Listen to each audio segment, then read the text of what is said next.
Hello दोस्तों, क्या हाल चाल। A very happy learning to all of you. मैं स्मित मोरावाला स्वास्तिक एजुकेशन से। चलो तो स्टार्ट करते हैं हमारा कॉलिगेटिव प्रॉपर्टी पार्ट 2, जो कि बेसिकली आज होने वाला है हमारा topic elevation in boiling point, है ना। चलो स्टार्ट करते हैं।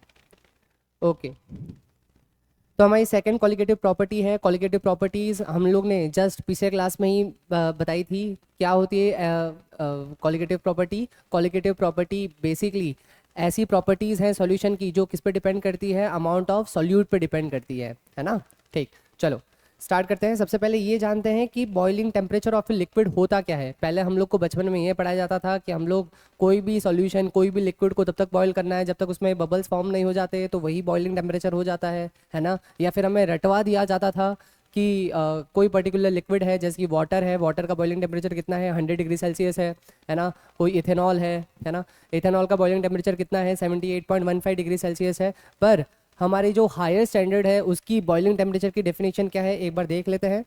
क्या बोला गया है? It is that temperature at which the vapour pressure of a liquid becomes equal to the external pressure, है ना। एक्सटर्नल प्रेशर कौन सा? बेसिकली हमारा जो बाहर का एटमॉस्फेरिक प्रेशर है, बेसिकली वो, है ना। जैसे कि मान लेते हैं समझाने के तौर पे कि हम लोग यहाँ पे एक डब्बा ले रहे हैं, है ना। ये डब्बे में हमारे पास कोई लिक्विड है और इसको मैं थोड़ा सा एक सेग्रीगेट कर देता हूँ, एक बॉर्डर बना लेता हूँ कि बेसिकली तुम्हें पता चल जाए कि यहाँ पे हमारा लिक्विड खत्म हो रहा है और यहाँ पे बाहर जो है वह है हमारे पास एटमॉस्फेयर, है ना। आई होप तुम लोग को विजिबल है। ओके चलो, हाँ, बाहर हमारा ये एटमॉस्फेयर है। एटमॉस्फेरिक प्रेशर तुम्हें पता है कितना होता है? 1 atm। 1 atm को अगर हम लोग mm ऑफ Hg, जो कि एक अगेन एक प्रेशर की यूनिट है, तो लिखना चाहे तो कितना हो जाएगा? 760 mm ऑफ Hg हो जाएगा, हाँ या ना। ठीक, ये हमारा प्योर सॉल्वेंट है, बेसिकली हमारा प्योर वाटर है ना। मान लेते हैं एट 25 डिग्री सेल्सियस, है ना। मैंने ये माना है, ठीक। इसका जो वेपर प्रेशर है वो मान लेते हैं 100 mm ऑफ Hg है। कितना है? 100 mm of Hg। Is a clear? ठीक। अब तुम लोग को पता है कि जो वेपर प्रेशर है वो किस पे डिपेंड करता है? बेसिकली टेम्परेचर पे डिपेंड करता है ना। अगर तुम लोग टेम्परेचर बढ़ाओगे तो वेपर प्रेशर भी क्या होगा? बढ़ेगा, है ना। ये हम लोग को सबको पता है। चलो तो हम लोग क्या करेंगे? टेम्परेचर बढ़ाएंगे। तो जैसे जैसे मैं टेम्परेचर इंक्रीज करूंगा, जैसे जैसे मैं टेम्परेचर इंक्रीज करूंगा, क्या तुम लोग को लगता है कि वेपर प्रेशर भी इंक्रीज होगा? हाँ या ना। ठीक। अब ऐसा टेम्परेचर, जैसे कि मान लो कि टेम्परेचर हो गया 100 डिग्री सेल्सियस, है ना। उस पॉइंट पे जो वेपर प्रेशर की वैल्यू है वो कितनी हो जाएगी? 760 mm ऑफ Hg हो जाएगी, हाँ या ना। मतलब ये ऐसा प्रेशर है जो कि किसके इक्वल हो गया? हमारे बाहर के एक्सटर्नल प्रेशर के बराबर हो गया, है ना। तो उसी टेम्परेचर को हम लोग नोट डाउन करते हैं और वही हमारा टेम्परेचर क्या हो जाता है? बेसिकली बॉइलिंग टेम्परेचर हो जाता है ना। आई होप तुम लोग को ये बॉइलिंग टेम्परेचर का कंसेप्ट समझ में आया हो। मैं वापस एक बार रिपीट कर देता हूँ कि बॉइलिंग टेम्परेचर बेसिकली कब कहलाता है? कि हमारा जो सॉल्यूशन का वेपर प्रेशर है वो किसके बराबर हो जाए? हमारे एक्सटर्नल वेपर प्रेशर के बराबर हो जाए। उसी टेम्परेचर को हम लोग क्या बोल देते हैं? बॉइलिंग टेम्परेचर बोल देते हैं, है ना। आई होप ये तुम लोग को क्लियर है। चलो आगे बढ़ते हैं, है ना। अब हम लोग ने क्या लिया है कॉलिगेटिव प्रॉपर्टी में? तुम लोग को पता है ये वाली जो कॉलिगेटिव प्रॉपर्टी है हमारी, वो लिक्विड और सॉलिड का मिक्सचर है ना। ठीक, मान लेते हैं हमारे पास लिक्विड है ना। लिक्विड हमारे पास प्योर सॉल्वेंट है और इसका जो वेपर प्रेशर लेते हैं वो हम लोग कितना लेते हैं बच्चों? क्या तुम लोग को पता है? P0 लेते हैं। और इसके अंदर हम लोग क्या डालते हैं? सॉलिड सल्यूट डालते हैं, है ना। तो एक सॉल्यूशन में कन्वर्ट हो जाएगा।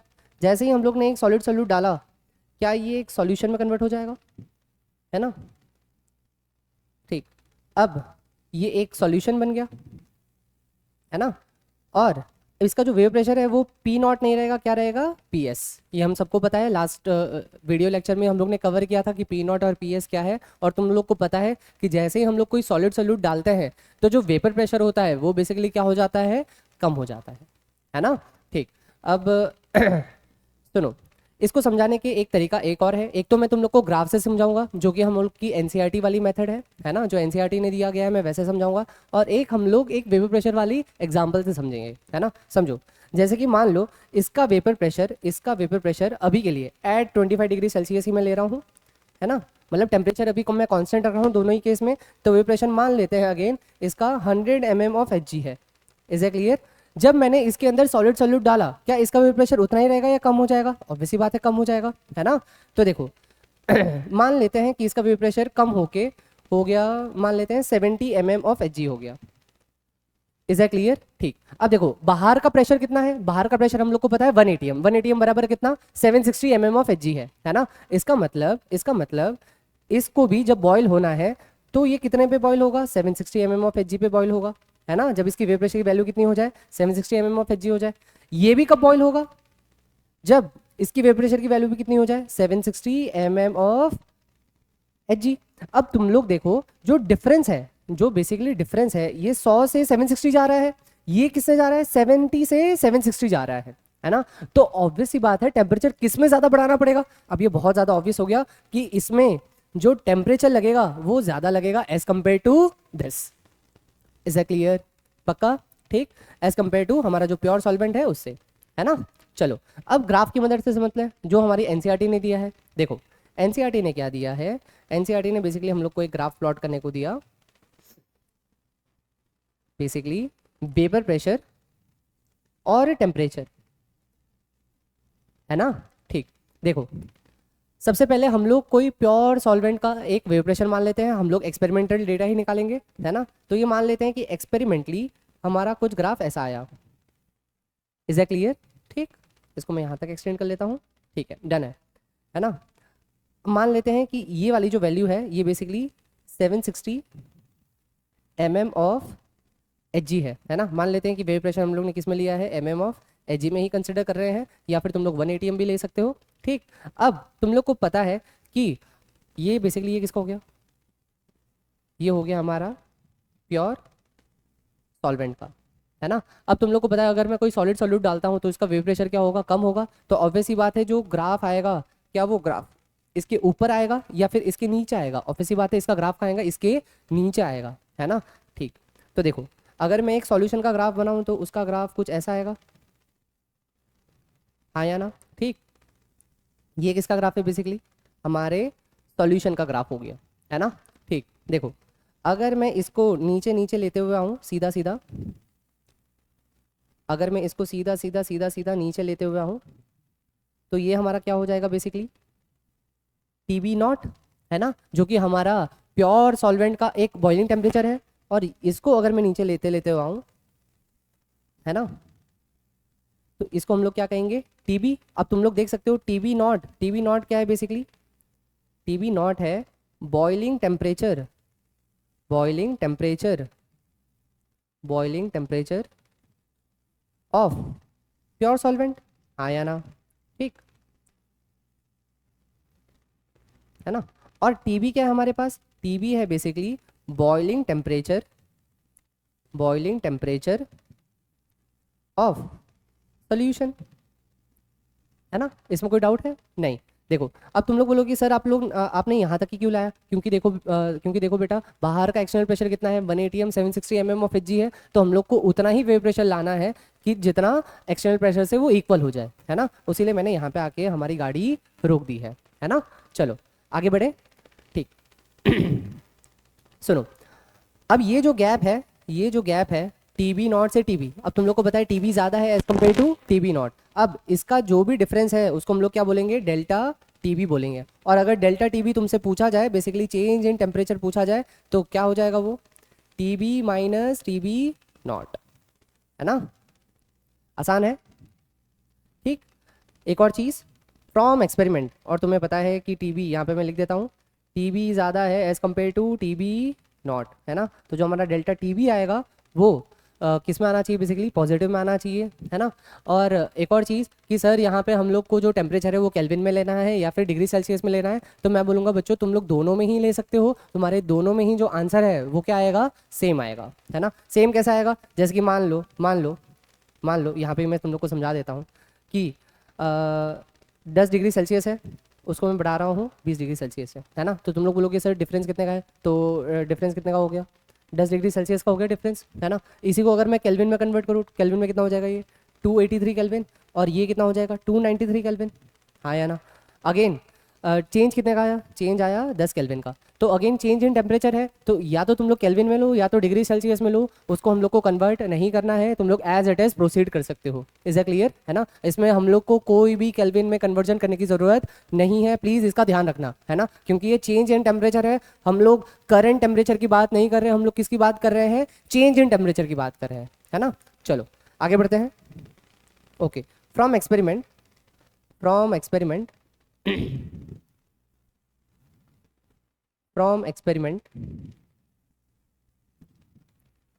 डेल्टा टीबी जो है is directly proportional to molality होता है ना? ये एक्सपेरिमेंट से आया है और तुम लोग को पता है जैसे ही प्रोपोर्शनलिटी साइन आती है तो कुछ कांस्टेंट आता है, तो यहाँ पे जो कांस्टेंट है वो क्या है, के बी इंटू छोटा एम। छोटा एम किसके लिए होता है, बेसिकली मोलैलिटी के लिए होता है। और मोलैलिटी का फॉर्मूला क्या होता है, number of moles of solute upon में mass of solvent in kg, हाँ या ना? ठीक, तो देखो ये इसके फॉर्मूले में भी number of moles of solute आ रहा है, तो ये एक ऐसी प्रॉपर्टी हो गई कि जो किस पे डिपेंड कर रही है, बेसिकली हमारे सॉल्यूट पे डिपेंड कर रही है, हमारे अमाउंट ऑफ सॉल्यूट पे डिपेंड कर रही है, उसीलिए किसके अंदर लाई करती है, कॉलिगेटिव प्रॉपर्टी के अंदर लाई कर रही है। Is that clear? चलो आगे बढ़ते हैं। ओके, के बी क्या है सर यहाँ पे, के बी यहाँ पे मोलल एलिवेशन कांस्टेंट है, या फिर इसका दूसरा नाम थोड़ा सा अटपटा है, एबिलियोस्कोपिक कांस्टेंट, है ना? इन दो चीज़ से जानते हैं, है ना? अगर कोई पूछे कि केबी की यूनिट क्या हो जाएगी, तो देखो अगर कोई केबी की यूनिट पूछे तो delta TB is equal to क्या लिख सकते हैं हम लोग, केबी इंटू एम। यहाँ से हम लोग केबी को क्या लिख सकते हैं, केबी इज इक्वल टू क्या हो जाएगा, डेल्टा टीबी अपॉन में एम। मोलैलिटी की यूनिट क्या होती है, मोलैलिटी की यूनिट तुम लोग को पता है क्या होती है, मोल अपॉन में केजी, है ना? तो ये इन्वर्स हो गया, तो केजी ऊपर चला जाएगा, मोल नीचे चला जाएगा। और डेल्टा टीबी उसको या तो तुम लोग केल्विन में ले सकते हो या तो किस में ले सकते हो, डिग्री सेल्सियस में। अभी हम लोग केल्विन में लेके चलते हैं, तो केल्विन केजी पर मोल, है ना? आसान है। चलो तो ये तो यूनिट हो गई, तो यहाँ पे मैंने वही लिखा है, सम फैक्ट्स अबाउट केबी लिखा है। उसमें सबसे पहला फैक्ट क्या है, बेसिकली यूनिट ऑफ केबी अभी मैंने तुम लोग को बताया केल्विन केजी पर मोल, या फिर अगर तुम लोग डिग्री सेल्सियस ले रहे हो, चेंज इन टेम्परेचर है तो, है ना, तो तुम लोग केल्विन लो या फिर डिग्री सेल्सियस लो, बात सेम है ना? क्योंकि अगेन ये क्या है, चेंज इन टेम्परेचर है। नेक्स्ट क्या लिखा है, the value of K B is the property of solvent. ये चीज़ का बहुत ज़्यादा ध्यान रखना है, एग्जामिनर ऐसे करके सवाल पूछ सकता है कि जैसे कि मान लो कि हम लोग के पास एक ग्लूकोज सॉल्यूशन है, एक्वस सॉल्यूशन है ग्लूकोज का, है ना? और वहाँ पे जो केबी की वैल्यू दी गई है वो 0.52 दी गई है ना? एक्चुअली जो वाटर की केबी की वैल्यू होती है वो कितनी होती है, 0.52 होती है ना? आई होप तुम लोग को ये क्लियर हुआ है जो मैं कह रहा हूँ यहाँ पे। और आगे अगर एग्जामिनर ऐसे पूछ ले कि हमारे पास एक्वस NaCl सॉल्यूशन है, यहाँ पे उसने बेसिकली किया क्या है, सॉल्यूट को चेंज कर दिया। पहले वाले केस में किसको लिया था, ग्लूकोज को लिया था, दूसरे वाले केस में किसको लिया है, NaCl को लिया है। पर हमारा जो सॉल्वेंट है, सॉल्वेंट सेम है। सॉल्वेंट क्या है हमारे पास, वाटर। अब जो केबी की वैल्यू है वो किस पे डिपेंड करती है, बेसिकली सॉल्वेंट पे डिपेंड करती है। अगर हमारा सॉल्वेंट सेम है तो जो केबी की वैल्यू होगी वो भी क्या होगा, सेम, है ना? ये न्यूमेरिकल्स में भी हम लोग को फंसा सकते हैं, पर तुम लोग को ध्यान रखना है कि जो केबी की वैल्यू है वो किस पे डिपेंड करेगी, सॉल्वेंट पे डिपेंड करेगी। अगर सॉल्वेंट चेंज होगा तो तुम लोग ये कहोगे कि केबी की वैल्यू भी चेंज हो जाएगी। अगर मान लो सॉल्वेंट वाटर से बेंजीन हो गया तो उसकी केबी की वैल्यू क्या होगी, अलग होगी। Is that clear? ये हम लोग को याद रखना है कि जो केबी की वैल्यू फॉर वाटर होती है वो कितनी होती है, बेसिकली 0.52 होती है, यहाँ पे मैंने लिखा हुआ है। Is that clear? और यूनिट भी याद रखनी है, केल्विन केजी पर मोल, है ना? इसको मैंने MTR बोला है। बेसिकली मैं क्लास में पढ़ाता हूँ तो कोई चीज़ जो रटने वाली होती है वो मैं बच्चों को बोल देता हूँ कि उसको MTR कर लेना। MTR का मतलब होता है मुझे तो रटो, है ना? ठीक, चलो आगे बढ़ते हैं। नेक्स्ट एक फॉर्मूला है, बेसिकली केबी किस किस चीज़ पे डिपेंड करता है ना? उसका एक रिलेशन दिया गया है। अगेन ये NCERT में नहीं है तो इसके रिलेटेड कोई भी बोर्ड में सवाल नहीं आते, बट अगेन नीट और JEE में इससे सवाल आने के चांसेस ज़रूर रहते हैं, तो एक बार ये फॉर्मूला ज़रूर देख लेना, है ना? ठीक, क्या लिखा गया है, Kb is equal to molecular weight of solvent, है ना? क्योंकि केबी किस पे डिपेंड करता है, सॉल्यूट पे डिपेंड नहीं करता, किस पे डिपेंड करता है, बेसिकली सॉल्वेंट पे डिपेंड करता है ना?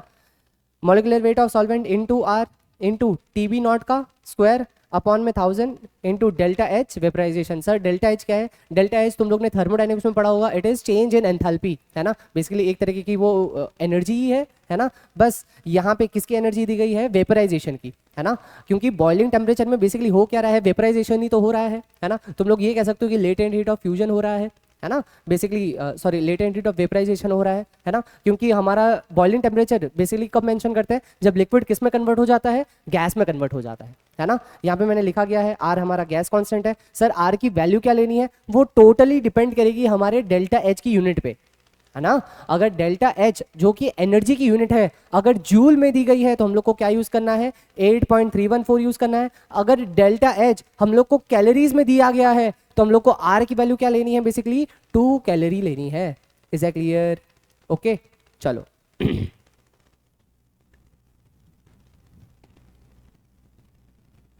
चलो नेक्स्ट हमारे पास न्यूमेरिकल्स है। न्यूमेरिकल में क्या है? सबसे पहली बात, the value of kb for water is 0.513 kelvin kg per mole when 0.1 mole of sugar is dissolved in 200 gram water, then find new boiling temperature in degree celsius of the solution at 1 atm pressure, है ना।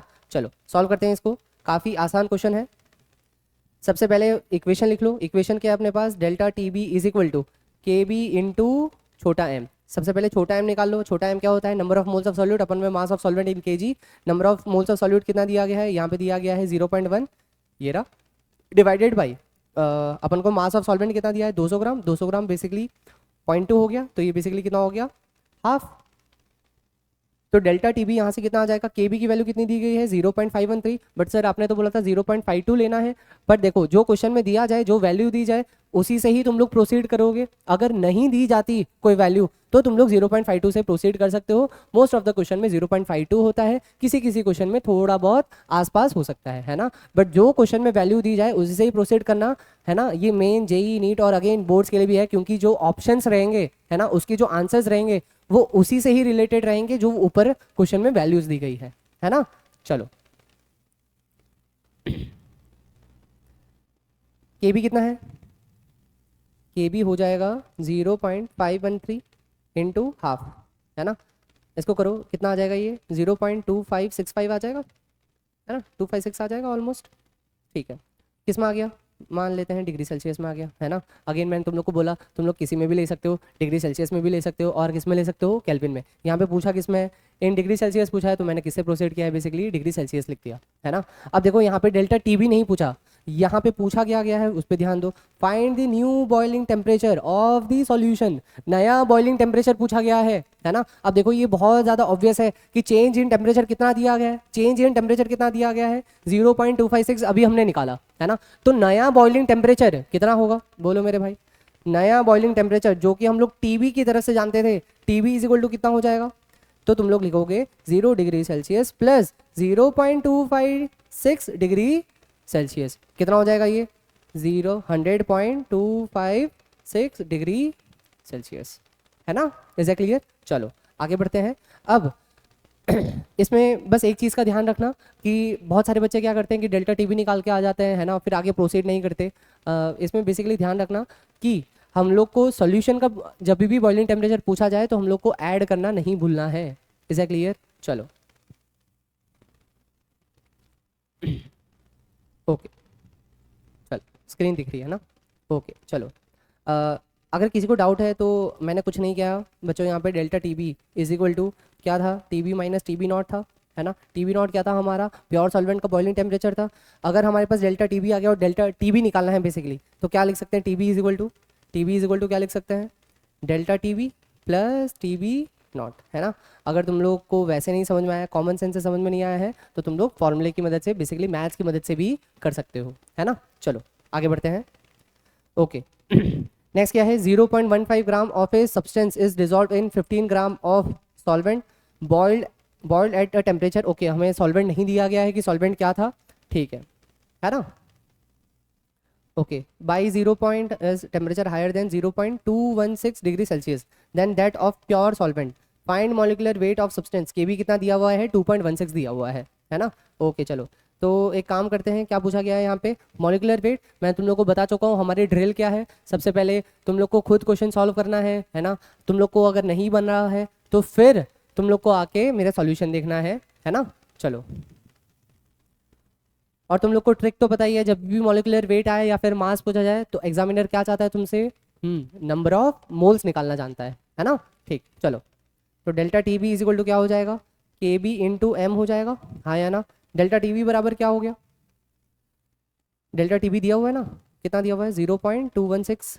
के B कितना दिया हुआ है, के B हो जाएगा 2.16 हो जाएगा। मोलैलिटी कितना हो गया, number of moles of solute, number of moles of solute, okay okay, number of moles of solute निकाल लेते हैं। अपॉन में क्या हो जाएगा 15 इंटू 1000, है ना, सही है। इसको सॉल्व करो, इसको सॉल्व करेंगे तो कितना आएगा, n इज इक्वल टू कितना हो जाएगा 0.216 इंटू 15 डिवाइडेड बाई 2.16